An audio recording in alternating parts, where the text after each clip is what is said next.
आज हम एक ऐसी दुनिया में बैठे हैं जहां चारों ओर, बल्कि हर ओर हमारे हाथ में, हमारे आसपास, हर जगह साइंस के इन्वेंशंस, साइंस के साधन हैं।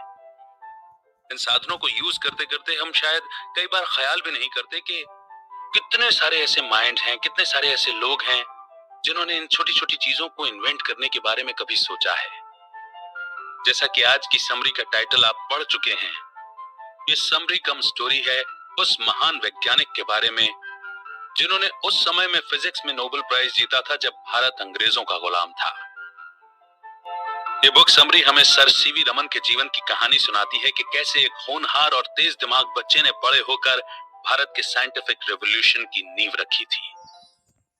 नमस्कार, मेरा नाम है अमित वाधवा और मैं हूं एक गिगनर। तो सर सीवी रमन की कहानी सुनने के लिए तैयार हैं आप? सर सीवी रमन के ऊपर बनी इस समरी को या इस कहानी को कंपाइल किया है गीगल टीम ने अलग अलग बुक से। हम उम्मीद करते हैं कि सर सीवी रमन को ट्रिब्यूट देने का ये प्रयास जो गिगलर टीम ने किया है आपको जरूर पसंद आएगा। आइए बिना देर किए शुरू करते हैं सर सीवी रमन की स्टोरी। हजारों सालों से हमारे देश की पहचान गोल्डन बर्ड यानी सोने की चिड़िया के रूप में होती रही है। इस देश की धरती इतनी उर्वर और समृद्ध है कि यहाँ नेचुरल रिसोर्सेज की भरमार तो है ही, साथ ही इस धरती ने कई ऐसे महान लोगों को जन्म दिया है जिन्होंने अपने ज्ञान और बुद्धि के बल पर दुनिया के नक्शे में अपनी अमिट छाप छोड़ी है। हमारे इस देश में कई महान लोगों का जन्म हुआ जिनकी प्रतिभा और ज्ञान का लोहा दुनिया ने माना है।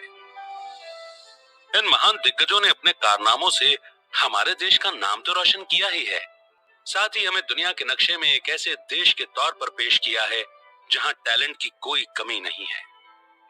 भारत ने अपनी प्रतिभा का लोहा हर जगह मनवाया है, चाहे वो साइंस हो या फिर कोई और फील्ड। यहाँ तक कि जब हमारे देश में अंग्रेज राज कर रहे थे तब भी हम किसी से पिछड़े नहीं थे। आज हम बात करेंगे एक ऐसे ही महान शख्स की जो पहले ऐसे एशियाई और इंडियन थे जिन्हें फिजिक्स की फील्ड में नोबेल प्राइज से नवाजा गया था। हाँ जी, हम बात कर रहे हैं सर सीवी रमन की।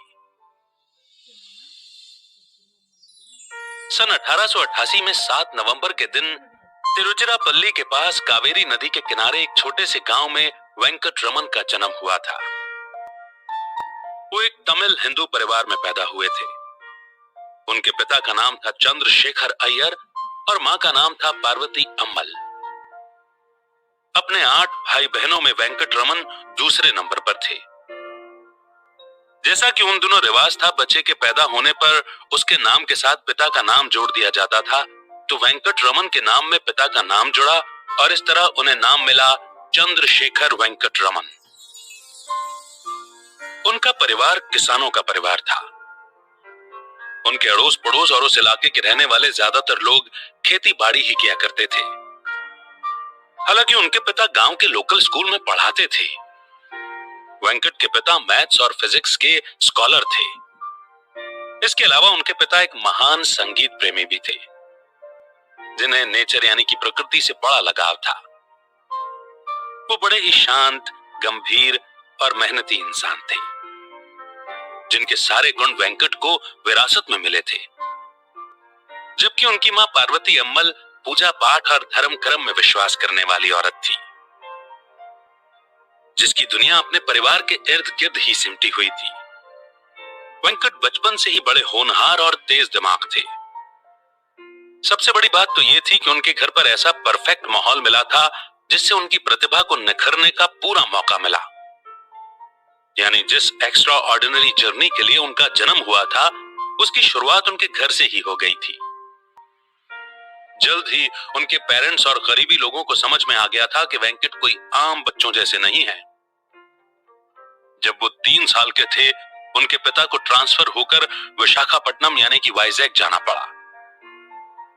वेंकट के पिता को अपने मेरिट की वजह से एवी नरसिंहा राव कॉलेज, जिसे वॉल्टेयर हिंदू कॉलेज भी कहा जाता था, उसी में मैथ्स और फिजिक्स फैकल्टी की जॉब मिली थी। वेंकट ने सेंट अलोयसिस के एंग्लो इंडियन हाई स्कूल से पढ़ाई की थी।